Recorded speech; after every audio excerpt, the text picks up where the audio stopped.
Peace, family. This is your brother, Marc Lamont Hill. Welcome to a special daytime edition of Night School. We're still coming on tonight at regularly scheduled time, but I wanted to touch base with you all earlier in the day because, as you know, 2 days ago, we did not air.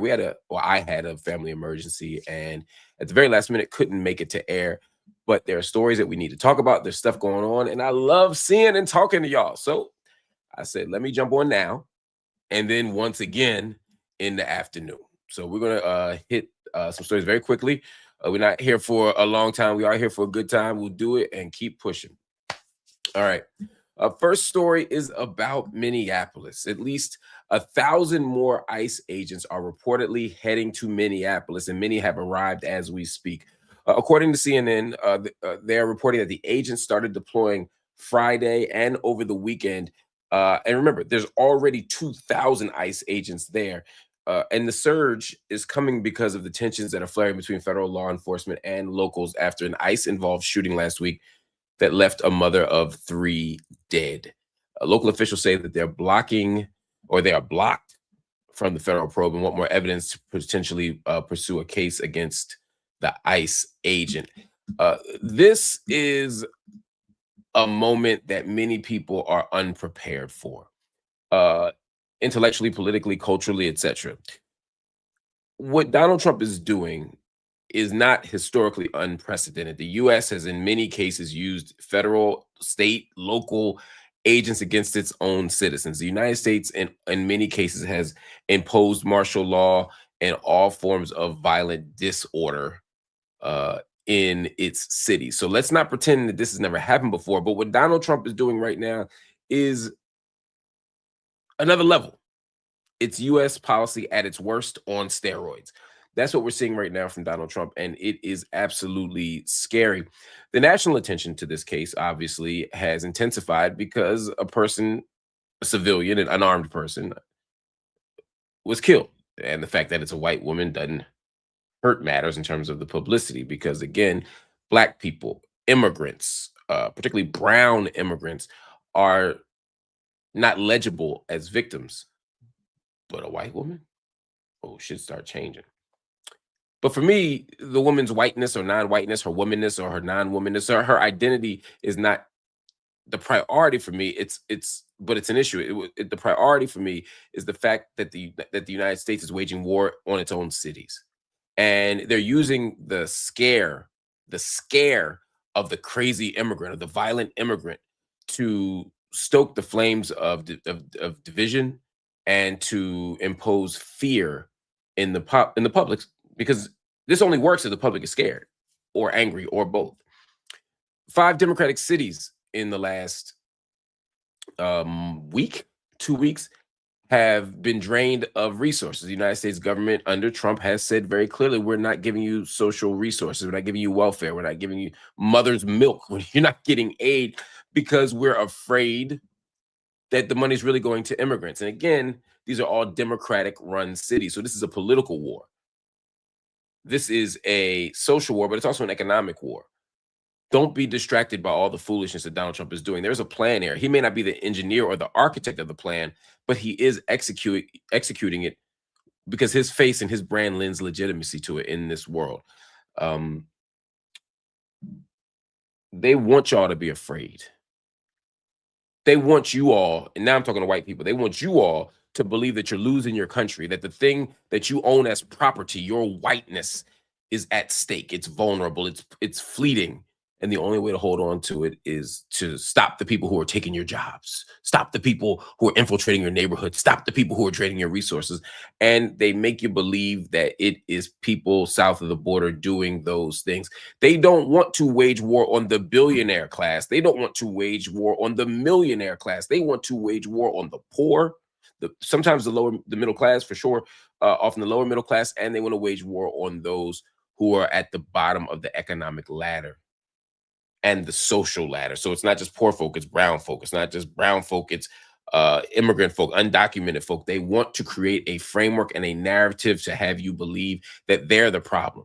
Not the person who's taking up 80% of the wealth, not the person draining all the resources, not the people emptying and fraying the social safety net. No, they want you to believe that it's the person over there. a dangerous game they're playing, but it's working right now. And so the fact that you see ICE agents flooding Minneapolis is only a reminder uh, that this is true. All right, y'all. We got other stories to cover. I ain't gonna beat this up too much longer. Let's talk a little bit about Israel.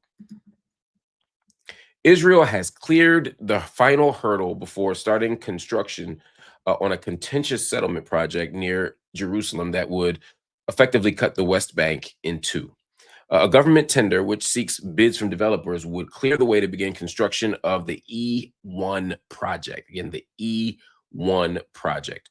The anti-settlement monitoring group Peace Now first reported the tender. Yoni Mizrahi, who runs the group's Settlement Watch division, said that initial work could begin within a month. Settlement development in E1, an open tract of land east of Jerusalem, has been under consideration for about 2 decades, maybe a little more than 2 decades, but was frozen due to U.S. pressure during previous administrations. But guess what?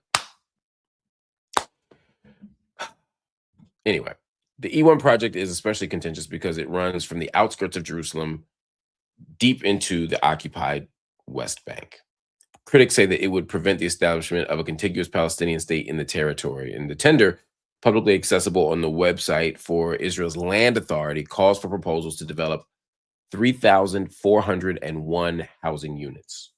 All right, so there's a few things here that we need to talk about. There are a few pieces to this that are messy and problematic, dangerous, and of course, as always, illegal. Where do we start? First, to be clear, for those that don't understand the geography of this, East Jerusalem has been under military occupation for a very long time. In 1948, it went under Jordanian occupation, and from 1948 until 1967, it remained such after the June War, the War of 1967, sometimes called the Six-Day War. It came under Israeli occupation, Israeli military occupation. From June of 1967 until today, going on year 79, year 59. Sorry, my math not so good. Is that right? 59. Yeah. This is the longest military occupation in modern history. The West Bank of the Jordan River, what we call the West Bank, is under illegal military occupation by Israel. And as I said, East Jerusalem is under illegal military occupation by Israel. So Jerusalem and the West Bank are illegally occupied. And what Israel has effectively done since 1967 is thwart any attempts at a peace deal, any attempts at at the construction of a contiguous Palestinian state. It's not just that Israel is occupying this territory, it's that they keep building on it. It's not theirs. Most of the world recognizes it as illegal, is illegally. I mean, very few countries don't accept this as illegal land, illegally obtained land. You don't just get to win wars and take the land from the people. And so the West Bank has been just filled with settlement expansion for decades. The world has spoken out against it. The United Nations Security Council has attempted to speak out against it, but guess what? There are countries that have veto power. The biggest one, the United States, you guessed it, they constantly veto any attempts to hold Israel accountable for illegal settlement expansion. And so all of these things are happening, but in some ways, they've been happening in isolation from each other. That's not to say that there's no relationship between East Jerusalem and the West Bank, but it is to say that we've seen different things happening in each area, partly because there's different statuses, right? If you live in East Jerusalem, you have a different status than and a different ID and a different level of access, and maybe even, I don't want to use the word freedom, but certainly a level of autonomy than you do if you live in the West Bank. If you're in the West Bank, you have a Hawiyah. If you live in Jerusalem, you have an Iqama. If you live in the West Bank, you can't travel into Jerusalem, but Jerusalemites can travel into the West Bank and Israel if they have the right license plates and such. And so they are different, but and after the Oslo Accords, it's been very important to separate Palestinians, right? Palestinians who live inside of Israel have been separated from Palestinians who are in East Jerusalem, have been separated from Palestinians who are in the West Bank. And but all of it has been part of a plan to ethnically cleanse the land of Palestinians. And so, things like the Center of Life law, other sort of policies and practices inside of East Jerusalem have been designed to kick Palestinians out of East Jerusalem and ultimately throw them into the West Bank and to really move East Jerusalem out of the center of Palestinian life writ large, and so that they all end up in the West Bank. They want Jerusalem back. They want all of Jerusalem, West and East, as a final status matter. This is why you see the United States aiding Israel by moving the embassy, by trying to make it, by trying to recognize Jerusalem as the undivided capital of Israel, ignoring international law, ignoring history, ignoring precedent, ignoring what is called the status quo right now with regard to the holy sites, the religious sites of the three monotheistic religions. All of it is happening at one time, right? So there's just some background to understand what it means for Israel to start on a new settlement inside of the West Bank, that goes from the outskirts of Jerusalem into the West Bank, right? Because if there were a Palestinian state, it would need to have access to water. It would need to be contiguous. You'd want one piece of land for security reasons. You don't want a bunch of Bantusteins, which is what you basically see now. And it would include East Jerusalem. How could it not? And of course, the West Bank. So by building the settlement there, it's ensuring ostensibly that the East Jerusalem is rocking over here or over here, and the West Bank is rocking over here, and never shall the two meet, which makes it hard to have an actual Palestinian state. I want to say again, it's not just inconvenient, it is illegal. It is not just inconvenient, it is illegal.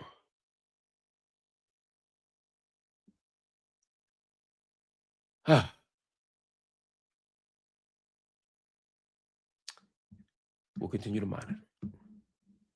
All right, family.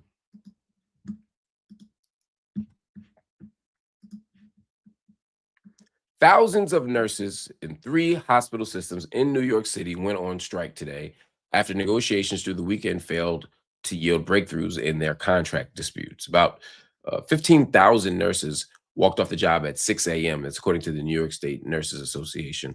The strike, which comes during flu season and RSV and COVID and all that other stuff, could potentially force the hospitals to transfer patients, cancel procedures, and divert ambulances. It could also put a strain on city hospitals not involved in the contract dispute, as patients avoid the medical centers hit by the strike. The hospitals involved have been hiring temporary nurses to try and fill the labor gap over the weekend. And now, as that deadline looms, they're picking up pace with that, right? They want to fill the labor gap, and they want to minimize disruption, they say. Each medical center is negotiating with the union independently. That makes us a little more unwieldy. Now, it could mean that they arrive at a settlement faster, but I suspect it's going to make it more difficult. Several other hospitals reached deals to avert a possible strike. The nurses' demands vary by hospital, but the major issues include staffing levels and workplace safety. The union says hospitals have given nurses unmanageable workloads. Nurses also want better workplace security procedures, citing incidents like the incident last week when a man with a sharp object barricaded himself in a Brooklyn hospital room and eventually was killed by police. The union also wants limitations on hospitals' use of artificial intelligence. The nonprofit hospitals say they've been working to improve staffing levels, but say that the union's demands overall are too costly. Look, nurses got a tough job. They are the most important people damn near in that hospital, if not the most important people. They deserve a living wage. They deserve benefits. I don't know the details of their demands, so I don't want to say they're right and the hospital is wrong. But historically, the workers have been right and the hospital's been wrong, or the company's been wrong. But I'd be curious to know. I'd be curious to know what the sweet spot is for staffing levels, because you don't want nurses that are overworked or underworked and disposable. But I suspect at this moment, it's based on everything I've heard, There's simply not enough capacity there, and they would rather work these nurses to the bone than hire more. And workplace safety has to be there. It just does. No one's going to work at a job where they're unsafe, especially a job like a hospital. Anyway, hoping this gets resolved quickly because there's a lot of sick people out there and they need the support as much as possible. All right. Before we go, we got one more story for y'all. One more story. It should not be a shocker to you. Some of Diddy's employees say they're not being paid while he is locked up. Reports say Diddy's fortune is being handled by a business firm, which is allegedly keeping a tight leash on his money. Sources tell TMZ that some of the attorneys handling Diddy's civil lawsuits haven't been paid, along with several of his staffers. Now, at least one of those staffers has already quit because they haven't been getting the bread that they needed or wanted. Now, of course, Diddy has a different side to this. His rep has denied the report, saying that everyone is getting paid and that nobody is quitting. It's funny how that happens, right? People got one story and the person's representatives always have 180 degrees of a different story. Oh, they're getting paid. Oh, everything's fine. Oh, it couldn't be better. All right, somebody quit. And if not, somebody lying. I want to find the person who quit, and then I want them to tell me who this person is if they didn't quit. Anyway, TMZ also reported that Diddy's family members do not have unlimited free access to his money, that they have to go through the firm. There reportedly is a set budget, and the family has to submit invoices, which apparently they're not always approved. If you didn't know, you're living under a rock. Diddy is serving a 50-month sentence in Jersey after being convicted on 2 Mann Act violations. First of all, it's not uncommon when wealthy people get locked up for their funds to be overseen by a company rather than an individual person. And companies do a good job of holding on to your money. While you might want to throw bread to your son, your mother, your daughter, your neighbor, your best friend, whoever, when you pay people to manage your money, they are inclined not to give it away easily, especially not to other people. Asking the family to submit invoices that's very high level professional money management shit, right? You can't just be, hey, I want some new shoes. No, what do you need and why? How much did you spend and how can we reimburse you for it? How much will we reimburse you for? All that stuff becomes part of the mix. I ain't mad at that from a professional standpoint. But you got to pay your workers. And workers are saying they're not being paid. You know, lawyers, you bill out, your receivables take a while. I get it. Obviously, if there's a net 30, net 60, meaning you have to pay within 30 or 60 days, you should pay. You should always pay what you owe when you owe it. But I feel different with the vendor versus, say, the woman who cleans the house. Like, she can't afford to wait 2 weeks or a month to get paid. She definitely can't afford to not get paid at all. So if somebody isn't getting paid to the point where they're quitting and they need the money, I have special, extra sympathy for them. Now, what I don't get is why y'all surprised. Why would somebody who works for Diddy be surprised that he ain't paying? Diddy wasn't paying people when he was alive. I mean, excuse me, he is alive. When he was out. When Diddy was out, people was complaining about getting burnt by Diddy, getting, no pun intended, people were complaining about not getting money from Diddy. People were complaining that, you know, he was, you know, not honoring contracts or had bad contracts, that he was funny with the money. I'm not saying it's true. I'm just saying that if you heard all that, you can't be shocked. If he ain't pay you when he was home, you think he's gonna pay you when he in prison? Come on. You can't be surprised. You can't be surprised. You can't be surprised. You have a right to be outraged. You have a right to get your money. You have a right to be mad, but you shouldn't be surprised.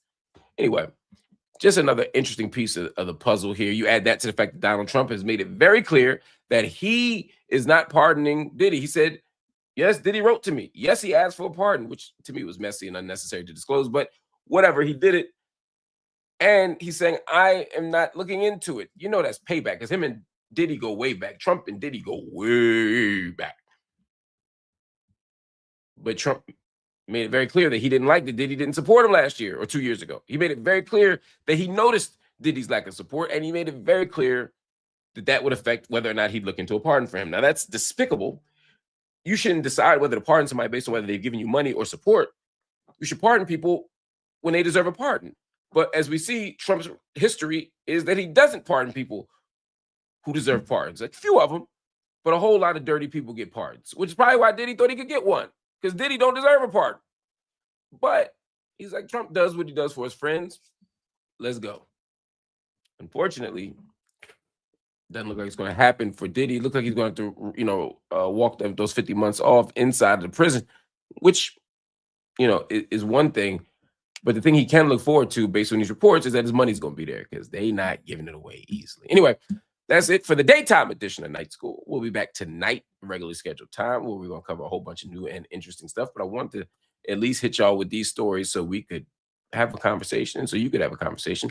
In the meantime, follow me here, hit subscribe here, hit like, but also join me on Patreon. I launched a Patreon where you get access to all the cool stuff, the extra content, the early content, the extended content.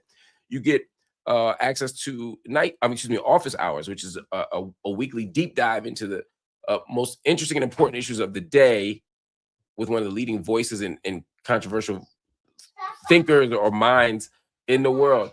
No. Okay, Papa, espérate. I gotta go. My son is about to jump on live. He can't jump on live. No. Okay, Papa, espérate. Okay. But join me on Patreon. You can do it by clicking that QR code right there. You can also do it by, I'm trying to pull this up before this boy jump in front of the camera. I gotta log off. No. Quédate. Or you can join patreon.com, Marc Lamont Hill Official. You can see our new podcast, In This Thing Together, hosted by me and my wife, Dr. Melissa Valle.